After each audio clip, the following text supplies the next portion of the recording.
नमस्कार चौबेपुर, स्वागत है आपका पब्लिक खबर के रेडियो चौबेपुर में, जहां मिलती है स्थानीय खबरों के साथ पढ़ाई, नौकरी और भविष्य की सबसे पक्की जानकारी। आज का करियर बुलेटिन है यूपीएससी के नए प्रतिभा सेतु पोर्टल के बारे में। इस पे हम थोड़ी गहराई से बात करेंगे। हमारे पास एक स्रोत है जो इसका विश्लेषण करता है, प्रतिभा सेतु, दूसरा मौका, नई राह। तो आज हम यही समझने की कोशिश करेंगे कि भाई ये उन हजारों यूपीएससी उम्मीदवारों के लिए क्या मायने रखता है जो बस कुछ नंबरों से रह गए। और ये पूरा सिस्टम काम कैसे करता है? जी, ये वाकई एक बहुत जरूरी पहल है उन लोगों के लिए जिनकी सालों की मेहनत शायद अंतिम लिस्ट में नाम ना ला पाई हो। तो चलिए शुरू करते हैं।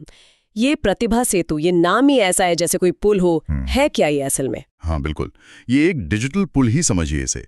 पूरा नाम है इसका professional resource and talent integration bridge for hiring aspirants, Pratibha Setu. ये असल में एक ऑनलाइन मंच है जो उन यूपीएससी उम्मीदवारों को नौकरी के मौकों से जोड़ता है जिन्होंने परीक्षा के सारे मुश्किल पड़ाव तो पार कर लिए लेकिन फाइनल मेरिट लिस्ट में नहीं आ पाए। मतलब उनकी जानकारी, उनकी जो योग्यताएं हैं वो सीधे कंपनियों तक, सरकारी भी और प्राइवेट भी, उन तक पहुंचाने का एक जरिया है ये। अच्छा, तो मतलब कौन कौन से उम्मीदवार इसमें आ सकते हैं? क्या ये सिर्फ सिविल सर्विसेज वालों के लिए ही है? नहीं, दायरा थोड़ा बड़ा है इसका। स्रोत के हिसाब से देखें तो सिविल सेवा तो है ही, उसके अलावा इंजीनियरिंग सेवा वाले उम्मीदवार, अच्छा, भारतीय वन सेवा यानी आईएफएस, सीडीएस, सीएपीएफ, फिर भूवैज्ञानिक और संयुक्त चिकित्सा सेवा परीक्षा के उम्मीदवार भी इसमें शामिल हो सकते हैं। ओके, तो काफी सारे एग्जाम्स कवर हो रहे हैं। जी, लेकिन एक शर्त है और वो बहुत जरूरी है। क्या शर्त है? शर्त ये कि उन्होंने परीक्षा के सभी चरण पास किए हों, मतलब प्रीलिम्स, मेंस, इंटरव्यू, जो भी उस परीक्षा के चरण हैं, लेकिन फाइनल सिलेक्शन लिस्ट में नाम ना हो। समझ गई, मतलब आखिरी पड़ाव पर रह गए हो। बिल्कुल। और एक और चीज जो बहुत ही अहम है, उम्मीदवार की सहमति जरूरी है, कंपलसरी है। हाँ, ये तो होना ही चाहिए। उनकी इजाजत के बिना उनकी जानकारी कोई कैसे शेयर कर सकता है? सही कहा, उनकी मर्जी के बिना कोई डेटा शेयर नहीं होता। ये पारदर्शिता और उम्मीदवार की अपनी इच्छा का सम्मान रखना बहुत जरूरी है। तो ये तो हुई उम्मीदवारों की बात। अब जरा पुल के दूसरे सिरे पर चलते हैं। कंपनियां या नियोक्ता, उनके लिए क्या है इसमें? हाँ, उनके लिए भी ये काफी फायदेमंद सिस्टम है। कैसे? मतलब कौन सी कंपनियां या कौन से संगठन इसका इस्तेमाल कर सकते हैं? देखिए, सरकारी मंत्रालय तो कर ही सकते हैं, फिर पब्लिक सेक्टर अंडरटेकिंग्स मतलब पीएसयूज, जिन्हें हम आम भाषा में सरकारी कंपनियां कह देते हैं, हाँ। और प्राइवेट कंपनियां भी ये सब यूपीएससी के इस पोर्टल पर रजिस्टर कर सकते हैं। अच्छा, प्राइवेट कंपनियां? जी हाँ, और उनके लिए एक प्रोसेस है। उन्हें अपना कॉर्पोरेट आइडेंटिटी नंबर यानी CIN देना होता है। CIN क्यों? मतलब कंपनी असली है या नहीं, ये जांचने के लिए। बिल्कुल सही। इससे ये पक्का हो जाता है कि कोई भी एरी गैरी कंपनी नहीं, बल्कि जो वैध कंपनियां हैं वही इस डेटाबेस को देख पाते हैं। वेरिफिकेशन के बाद उन्हें एक लॉगिन आईडी मिल जाती है और फिर वो उम्मीदवारों की जैसे उनकी पढ़ाई क्या है, एग्जाम में परफॉर्मेंस कैसी रही और कॉन्टैक्ट डिटेल्स, ये सब जरूरी जानकारी देख सकते हैं। तो एक तरह से कंपनियों को वेरीफाइड टैलेंट पूल मिल रहा है। हाँ, कह सकते हैं। पहले से जांचे परखे होनहार लोगों का एक समूह उनके सामने होता है। ये वाकई में एक बड़ा फर्क ला सकता है। हम अक्सर सुनते हैं ना कि कोई बस चंद नंबरों से रह गया। इसका मतलब ये तो नहीं कि उसमें काबिलियत कम थी। तो ये प्रतिभा सेतु को इतना महत्वपूर्ण क्यों माना जा रहा है? ये बहुत सही सवाल पूछा है आपने। देखिए, यूपीएससी की परीक्षा ये अपने आप में ही बहुत कठिन है, बहुत ज्यादा कठिन।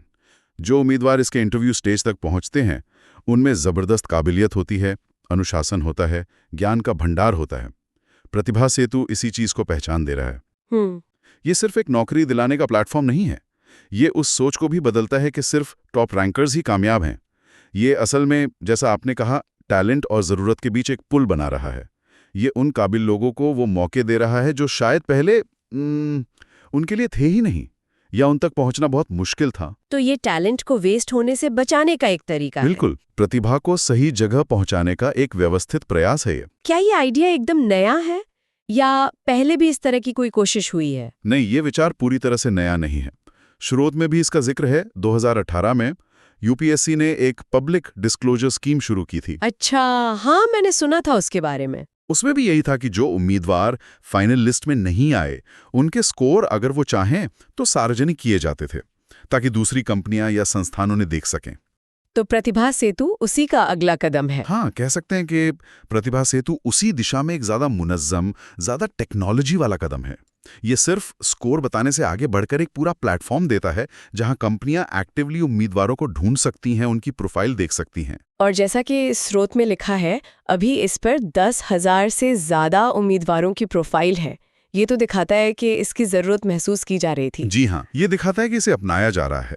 ये उस पुरानी स्कीम का एक बेहतर और ज़्यादा असरदार रूप है। तो अगर हम पूरी बातचीत का सार निकालें, इसका निचोड़ क्या है? तो निचोड़ ये है कि प्रतिभा सेतु सिर्फ एक डेटाबेस या जॉब पोर्टल भर नहीं है। ये एक उम्मीद है, एक दूसरा मौका है उन हजारों काबिल युवाओं के लिए जिन्होंने देश की सबसे मुश्किल परीक्षाओं में से एक में अपनी योग्यता साबित तो की, भले ही वो फाइनलिस्ट में न आए हों। ये प्रतिभा को सीधे अवसर से जोड़ने का एक प्रैक्टिकल तरीका है और ये दिखाता है कि सफलता की परिभाषा सिर्फ रैंक तक ही सीमित नहीं होती। तो कुल मिलाकर ये मंच योग्य उम्मीदवारों के लिए निश्चित रूप से नए दरवाजे खोल रहा है, इसमें कोई शक नहीं। लेकिन यहाँ एक बात सोचने वाली है, क्या इस तरह का मॉडल जहाँ कड़ी कंपटीशन के बाद जो लोग बस थोड़ा सा पीछे रह गए, उन्हें दूसरे मौकों से जोड़ा जाए, क्या ये मॉडल दूसरी प्रतियोगी परीक्षाओं या शायद प्राइवेट सेक्टर के अंदर भी टैलेंट मैनेजमेंट में काम आ सकता है? ये भविष्य में टैलेंट को खोजने और भर्ती करने के तरीकों को किस हद तक बदल सकता है, इस पर सोचना दिलचस्प होगा। आप सुन रहे थे रेडियो चौबेपुर पब्लिक खबर की पेशकश। कल फिर मिलेंगे नई अपडेट के साथ। तब तक के लिए पढ़ते रहिए, बढ़ते रहिए और मुस्कुराते रहिए और सुनते रहिए पब्लिक खबर की खास पेशकश रेडियो चौबेपुर।